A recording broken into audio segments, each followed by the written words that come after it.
Click the bell icon to get latest videos from Ekeeda. Hello friends, so in this video we are going to learn how to determine the unknown wavelength with the help of a diffraction grating.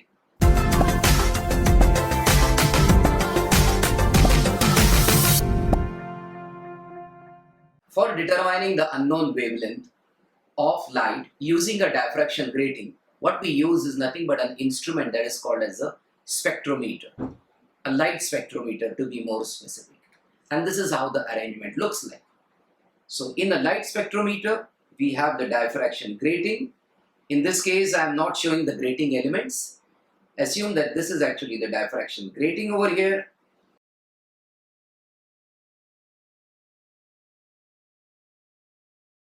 Polychromatic light is now falling on this grating.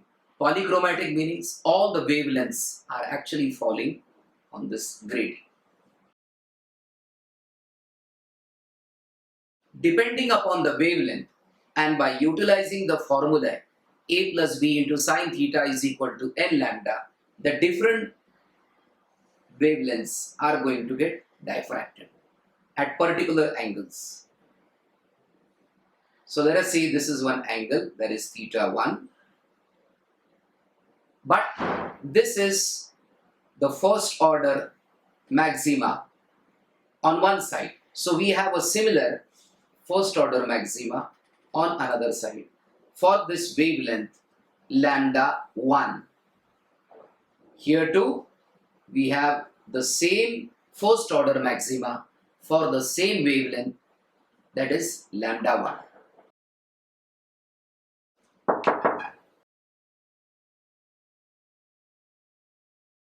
There is another wavelength component that is present over here.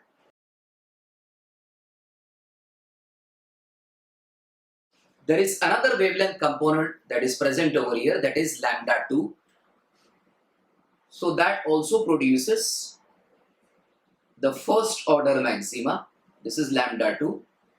And over here also we are having the same. And this angle is turning out to be theta 1, I'll say dash. And this angle is also turning out to be theta 1 dash. So what does your spectrometer? It comprises of a table on which you can actually place the diffraction grating, and over here you can actually move your telescope in 3 different directions. So here you have, it's moving along the axis. You have a provision for that, for moving along the axis. So let us say I am coinciding the crosswire of the telescope on this wavelength in order to measure the angle theta 1.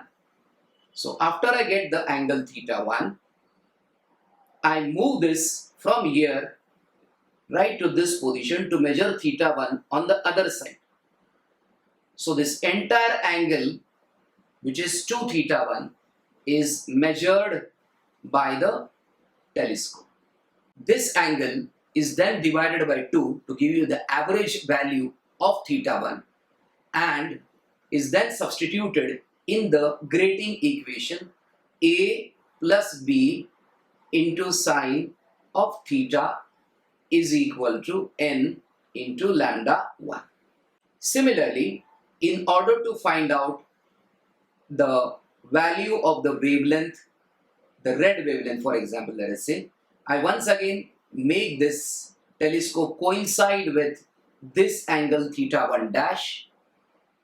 On one side, I rotate it and place it once again to measure the first order maxima on the other side for this red wavelength.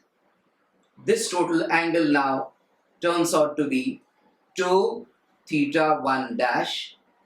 In order to measure the angle theta 1 dash for the second wavelength, that is the red wavelength, we keep the telescope of the spectrometer in the position theta 1 dash and I rotate this on the other side to measure the maxima of the same red wavelength on the other side of the central maxima. So that this angle turns out to be 2 theta 1 dash. And that I substitute it in the expression a plus b into sine of theta 1 dash is equal to n into lambda 2. So this is, in the first case, of course, it was theta 1. So what we have the angles now sine theta 1 dash. We also have the angle sine of theta 1. But we do not have the grating elements a plus b.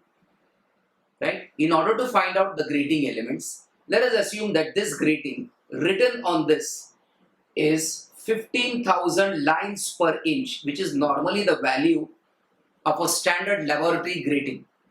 This I will have to convert it into 15,000 divided by 2.54, because 1 inch is equal to 2.54 centimeters, and therefore I will get a value that is equal to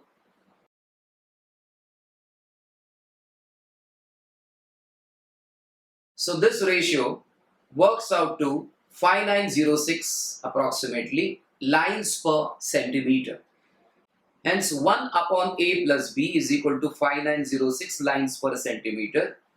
Hence your a plus b is going to be the inverse of 5906, so many centimeters, and that is going to work out to 1.69 into 10 raised to minus 4 centimeters, and that is the value of your grating element. You will utilize this value over here, multiply this by the sine of the angles theta 1 dash and theta 1 that you have obtained from the spectrometer readings. You are going to substitute n is equal to 1 because you are going to observe the first order maxima, and using, since everything is known over here, all the parameters are known, you will be able to find out both lambda 1 and lambda 2 for this particular setting. Sincere thanks, students, for watching this particular video. Stay tuned to Ekeeda and do subscribe to Ekeeda. Thanks a lot.